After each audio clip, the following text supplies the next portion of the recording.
ঘরোয়া টোটকাতে থানকুনি পাতার জুড়ি মেলা ভার, কিন্তু রান্না তো এর গুণাগুণ অপরিসীম। তাই আজ নিয়ে চলে এলাম থানকুনি পাতা দিয়ে খুবই সুস্বাদু ও স্বাস্থ্যকর শোল মাছের ঝোল। পেঁপে ও আলু মোটা মোটা করে কেটে পেঁপেটা একটা টমেটোর সাথে ভাপিয়ে নেব। এবারে শোল মাছের মধ্যে নুন হলুদ মাখিয়ে মাছটা খুব ভালোভাবে ভেজে নেব। যতক্ষণ মাছ ভাজা হচ্ছে চলুন জেনে নিই থানকুনি পাতা খাওয়া শরীরের জন্য কতটা উপকারী। এটি আমাদের হজম শক্তি বৃদ্ধি করে, ডায়াবেটিস বা সুগার নিয়ন্ত্রণ করে, ইমিউনিটি বাড়ায়, ক্ষত সারায় এবং রোগ সংক্রমণের ঝুঁকি কমায়। বাহ, এই তো মাছ ভাজা হয়ে গেছে।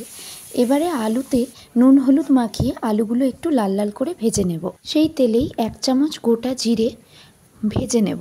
ওই ভাজা জিরের সাথে 2টো কাঁচা লঙ্কা ও কিছুটা থানকুনি পাতা অল্প জলের সাহায্যে একটা পেস্ট বানিয়ে নেব। এবারে ওই ভাজা আলুটা থানকুনি পাতার পেস্টের সাথে ভালোভাবে একটু কষিয়ে নিতে হবে। আলু কষানো হয়ে গেলে তার মধ্যে অ্যাড করব ওই ভাপিয়ে নেওয়া টমেটো। এক্ষেত্রে টমেটো কুচিও ব্যবহার করা যেতে পারে। টমেটোটা একটু সাঁতলে নিয়ে তার মধ্যে সেদ্ধ করে রাখা পেঁপে, পরিমাণ মতো লবণ ও হলুদ দিয়ে আবারও ভালোভাবে মিশিয়ে নেব। 1 মিনিট মতো নাড়াচাড়া করে ঝোলের পরিমাণ অনুযায়ী মিক্সির বাটি ধোয়া জলটা দিয়ে দেব। পাতাটা যখন এত উপকারী তখন সেই পাতা ধোয়া জলটা তো ইউজ করতেই হয়।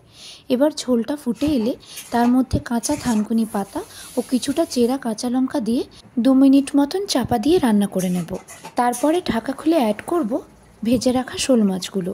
শোল মাছে যেহেতু ক্যালোরি কম থাকে তাই এটা আমাদের ওজন কমাতে সাহায্য করে। এছাড়া রয়েছে high protein, iron, omega 3 fatty acid, যা আমাদের চুল ও ত্বকের জন্য খুবই উপকারী। মাছটা দেওয়ার পরে ঝোলটা ফুটে এলেই তাতে একটা তড়কা অ্যাড করব। সেই তড়কার জন্য 2 থেকে 3 কোয়া রসুন থেঁতো করে সেই থেঁতো করা রসুন সর্ষের তেলে গোটা জিরে ও কাঁচা লঙ্কার সাথে ভালোভাবে ভেজে নিয়ে মাছের ঝোলের ওপর তড়কাটা দিয়ে আবারও নাড়িয়ে নেব। ব্যাস, রেডি হয়ে গেল আমাদের খুবই স্বাস্থ্যকর, পুষ্টিযুক্ত এবং খুবই সুস্বাদু থানকুনি পাতা দিয়ে শোল মাছের ঝোল। অনেকেই থানকুনি পাতার সাথে রসুন পছন্দ করেন না, সেক্ষেত্রে তারা রসুনটা দেবেন না।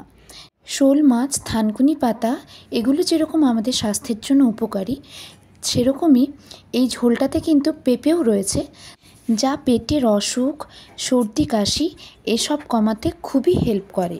তাই হলো তো এটা স্বাস্থ্য ভালো রাখার জন্য অত্যন্ত স্বাস্থ্যকর ও সুস্বাদু একটু খাবার। কষ্ট করে একদিন বানিয়ে গরম ভাতের সাথে পরিবেশন করুন, খেতে কিন্তু অপূর্ব লাগবে এবং এটা স্বাস্থ্যের পাকস্থলীর জন্য অপূর্ব একটা গিফট। সুস্থ থাকুন, ভালো থাকুন।